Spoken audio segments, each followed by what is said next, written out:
बाळमित्रांनो, खूप खूप वर्षांपूर्वीची ही गोष्ट आहे. सह्याद्रीच्या कुशीत डोंगर रांगांच्या सावलीत वेरूळ नावाचे एक टुमदार गाव. त्या गावाची पाटीलकी बाबाजी राजे भोसले यांच्या हाती होती. बाबाजी राजे म्हणजे केवळ पाटील नव्हते, ते गावाचा कणा होते, न्यायाचा मापदंड होते आणि परंपरेचा अभिमान होते. त्यांच्या घरात 2 मुलं होती. जगदंबेच्या माळेतील 2 मोती. मोठा मालोजी, लहान विठोजी. वय जेमतेम 12 ते 15 वर्षांचं. पण बाळमित्रांनो, वय कधी माणसाची ओळख ठरवत नसतं. ओळख ठरवते ती मनाची उंची. सूर्य डोंगराआडून डोकावायच्या आधीच वेरूळच्या माळावर 2 बालसावल्या हडू लागायच्या. उघड्या तळपायांनी धावणाऱ्या, श्वास फुलवणाऱ्या, घाम गाळणाऱ्या. मालोजी, विठोजींची तालीम सुरू व्हायची.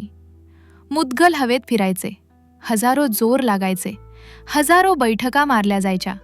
माती अंगाला लागायची आणि मनात अभिमान साचायचा. दंड बैठकांची साखळी तुटायची नाही. शरीर दमायचं पण जिद्द नाही. आसपास घोडे हंबरत उभे असायचे. गायींच्या गळ्यातल्या घंटा पहाट फोडायच्या. दुधाच्या कासंड्या भरून यायच्या. व्यायामानंतर दोघंही भरपूर दूध प्यायचे.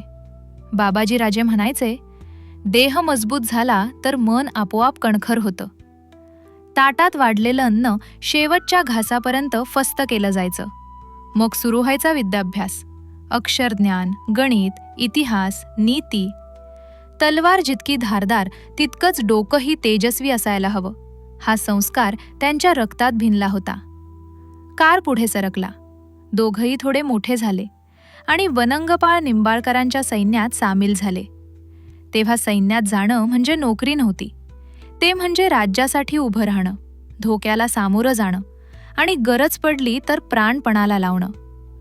वनंगपाळ निंबाळकर हे नावच असं होतं की शत्रू ऐकताच सावध व्हायचा. 12 वजिरांचा काळ वनंगपाळ. शिस्त, शौर्य, धाडस ही त्यांच्या सैन्याची ओळख होती. एके दिवशी कोल्हापुराजवळ, आज जिथे रंकाळा तलाव आहे तिथे जवळच सैन्याचा मुक्काम होता. सकाळची वेळ होती. कोणी अंघोळ करत होतं, कोणी शस्त्र पुसत होतं, कोणी न्याहारीची तयारी करत होतं. आणि त्याच वेळी मालोजी आणि विठोजी थोडे दूर उभे होते. त्यांची नजर थांबली. धूळ उडताना दिसली.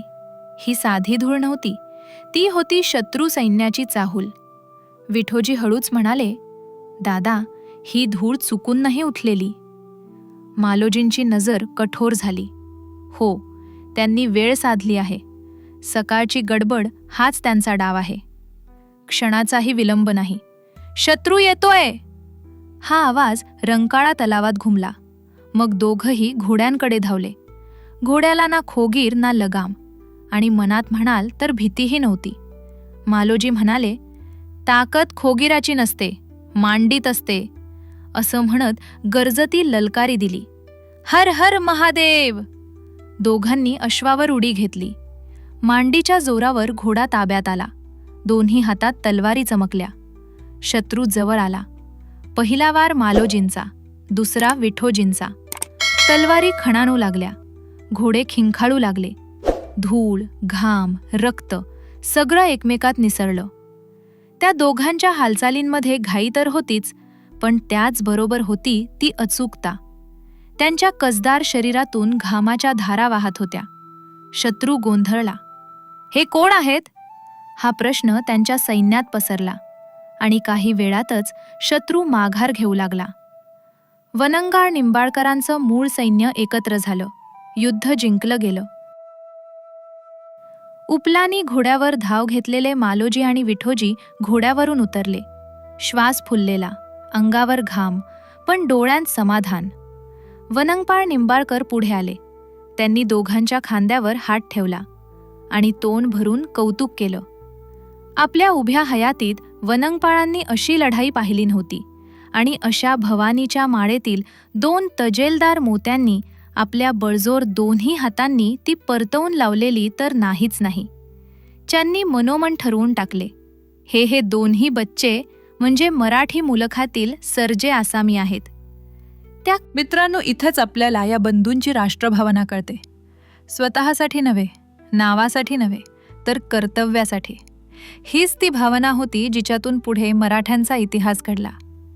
हे मालोजी म्हणजे मालोजी राजे भोसले, आपल्या छत्रपती शिवाजी महाराजांचे आजोबा, महाबली संस्कृत पंडित शहाजी राजांचे वडील. काय मित्रांनो, तुम्हाला आवडली नाही कथा? मग सांगा बरं, तुम्ही ह्या कथेतून काय शिकलात? कमेंटमध्ये सांगायला विसरू नका. पुन्हा भेटूच पुढच्या कथेमध्ये. जय हिंद, जय शिवराय.